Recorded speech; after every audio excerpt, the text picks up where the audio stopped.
రాజీవ్ కనకాల గారి latest web series వచ్చేసి 'daughter Prasad రావు కనపడటలేదు'. ఈ వెబ్ సిరీస్ వచ్చేసి జీ5 ఓటీటీ ప్లాట్‌ఫామ్‌లో మొత్తం 6 ఎపిసోడ్స్‌తో స్ట్రీమింగ్ అవుతుంది. సో, ఈ వెబ్ సిరీస్ ఎలా ఉంది ఏంటని ఈ రివ్యూలో మనం మాట్లాడుకుందాం. ఈ వెబ్ సిరీస్ గురించి సింపుల్‌గా చెప్పవస్తే వీళ్ళు చెప్పాలనుకున్న పాయింట్ బాగున్నప్పటికీ బట్ ఎగ్జిక్యూషన్ అనేది అంత బలంగా లేదు.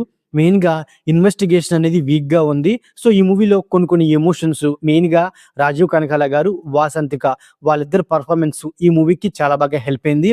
అండ్ అలాగే ఈ మూవీ యొక్క స్క్రీన్ ప్లే చాలా బాగా వర్కౌట్ అయింది. క్లైమాక్స్ ట్విస్ట్ కూడా కొంతవరకు వర్కౌట్ అయింది.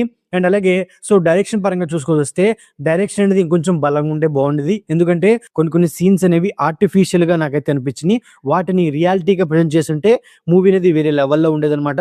అంతేకాకుండా స్టోరీ పాయింట్‌ని ఫస్ట్ 2 ఎపిసోడ్‌లో రివీల్ చేసినప్పటికీ దాని తర్వాత ఆ స్టోరీ పాయింట్‌లో ఉండే కొన్ని పాయింట్స్‌తో ఓవరాల్‌గా వెబ్ సీరీస్‌ని అంత ఇంట్రెస్టింగ్‌గా నడపలేకపోయారనే ఫీలింగ్ అయితే కలిగింది.